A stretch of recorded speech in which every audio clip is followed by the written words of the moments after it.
Okay. Yes? Excellent. Okay. Alright, so we do finally have our interview with Chris Burke of Ashpark started. Number one album last week on WVOU. Gotta tell you, I listened to this whole album. It's good stuff. But I was having problems because what we like to do is we like to write down, you know, other bands that this band might sound like, and so I was putting a post-it note on your CDs for what other bands it sounds like, and I was like, you know, I got nothing on this one. I wrote Green Blossom, All American Rejects, which is really bad. I don't sound like the All American Rejects. I wrote Dishwalla and Dashboard Confessional. So, oh, dear. You guys can give us a better answer as to what it sounds like. Yeah, hopefully, indeed. Oh, man, I can't believe somebody brought back Dishwalla. I'd say, based on what people have said to us after shows, they kind of compare us to Keane, a little bit of Death Cab. A couple of our songs are even influenced by Sigur Rós, and our singer's a big fan of Snow Patrol. And I think that's kind of a general leaning towards that area. Snow Patrol. Yeah. Really good stuff, the pop rock, and thank you for not identifying as indie, because that doesn't mean anything. Yeah, oh, good God, no. Thank you for not identifying as alternative, because that doesn't mean anything. Yeah. Well, I gotta tell you, I really appreciate the honesty. What are some of your other musical influences? They're a little bit varied across the band, actually. I come from a little bit more of a rock background, whereas our singer Ariel, who wish he could have been here to say this right now, is a little bit more fan of electronic and some dance music. But I'd say overall, we're just kind of big fans of anything that has a nice pop hook to it. I mean, that's kind of one of the hallmarks of the band. Like, just does it stick in your head? But anything that has like a, I don't know, a nice kind of catchy tune to it, doesn't matter what genre it might be in per se. Excellent. Where does the album title Love Satellite come from? Because personally, I am a really literal person, and I'm like, well, I don't know why anyone want to spend their life in a couple of space stations. Yeah. It was actually written upon the Mir space station at one point. So this actually comes from Ariel. So he's originally from Guatemala. And again, he's a big fan of a lot of kind of pop rock. And the music scene down there, although very varied, isn't too deep in terms of, I suppose, like American or UK pop and rock. So the idea kind of sprang forward that he's kind of living life in, kind of as like a satellite, like someone that's like a remote observer looking in on a world that doesn't necessarily know them. So it kind of reflects the general, again, one of the general themes of the album, which is this kind of a detached isolation and observation from everything else that's going on around you. I like that. Would you call it a concept album? Not necessarily, oddly enough. It wasn't really the intent to go through and really stamp out this idea through a whole different set of songs. It more just came about with, I mean, these are the songs that we ended up writing and liked enjoying and liked playing.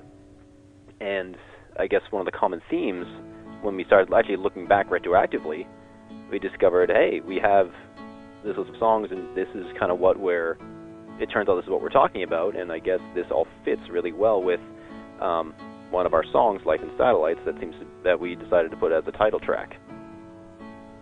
Nice. Later today, we're interviewing an artist who says that there's no such thing as being discovered, that talent scouts don't really exist anymore in the music industry. Do you guys buy into that? I hate to give such a flip-flop politician answer, but both yes and no. So I think that it's almost impossible to just go out and play music and just, even if it's the greatest stuff, assume that you're going to be noticed and picked up. Like nowadays, musicians really need to make your own luck. Self-promotion is such a big key nowadays that unless you're actively working to get your music to as many fans as possible in a creative way and have just about every ounce of content you can possibly produce available to all your fans, new and old, then you're just not going to make enough big enough impact, basically. And I think that it's both good and bad thing. It makes it hard to stand out in a sea of other music that's occurring on the internet that's very widely available. But at the same time, it also drives a lot of innovation and creativity, so that bands have to find a new way to stand out. Do you goal to stand out when you sign to a major label? Well, it's definitely our goal to stand out.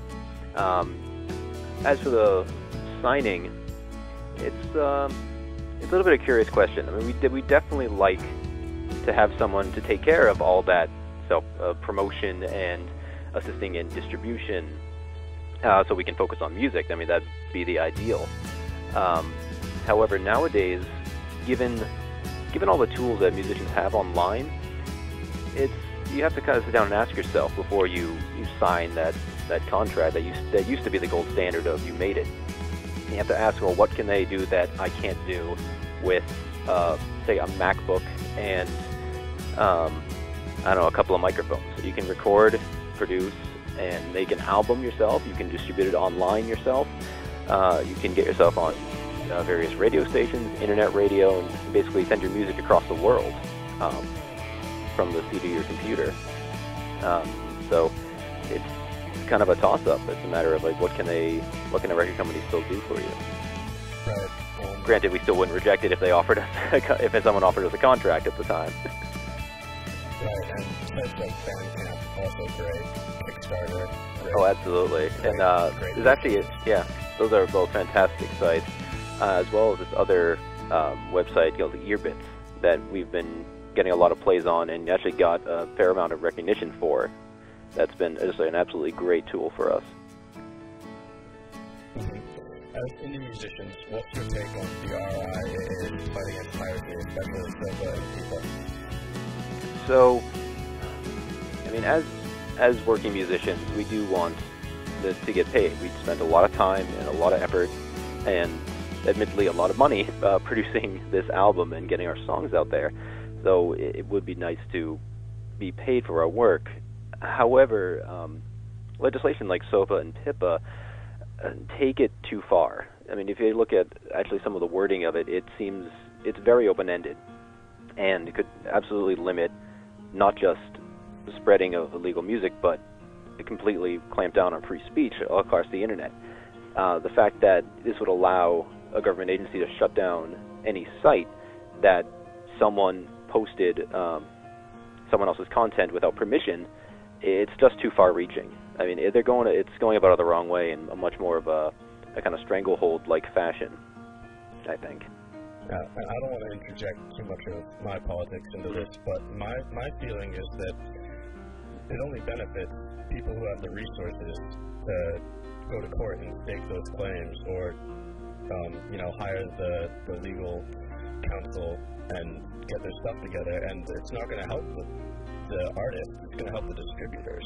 That sounds more like the case. It's really, I mean, if you look at the main proponents of it are, I would think like CBS Records was on it, a couple of other huge corporations, basically people who used to control distribution of music and are losing it now, and the opponents to it are just about every online distribution source. And it's very marked who this legislation would benefit in the end, I think. And I agree with that. Indeed. Speaking of piracy, I'm going to get a little more lighthearted here. Are you guys pirates or ninjas? I think we're definitely ninjas. For no other reason than ninjas are totally awesome. And by awesome, I mean totally sweet. Alright. Another thing that we're doing today, actually we've already done it, is spring break and spring break profiles. Do you guys have a favorite spring break memory? I think personally for me, I never did the travel down to a nice tropical location on spring break during college. My senior year, I actually did the opposite. I went up north to Montreal in March.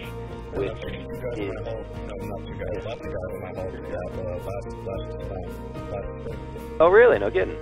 Oh, that's great. I mean, yeah, Montreal's a wonderful city, and I wish I had more time to check out more music there. But one of the great memories I had is we went to this really small, tiny little dive bar one night just out to drink, and there was a band in there just playing some covers. And at one point, they crack into Champagne Supernova, but the singer doesn't remember the words, so he just keeps singing the same verse faster than a cannonball over and over again with the melody. Yeah, it was pretty epic for a 7-minute song that maybe had 1 or 2 lines of lyrics that just kept getting looped over and over. That's hilarious. Yeah. to buy your album, how would you prefer they purchase it, or rather, what will make you the most money in the long run? You know, I mean, can't talk about it. Yeah. Well, I still think online through digital distribution is the way to go. Our album's available through CD Baby, through iTunes as well, and additionally you can buy it from links to those sites through our Facebook, and we should have our website up and running, which will link to those as well fairly soon. I mean, just in terms of the numbers, it benefits just about everybody for digital distribution. It doesn't cost anything to produce the album at that point, and I think we actually get a better kickback for digital. So, absolutely, stick it out, find it online, and share it with everyone you know. Follow them on Twitter at Ashpark Music, Ashpark.bandcamp.com. All over the internet. You gotta check out the bands as well.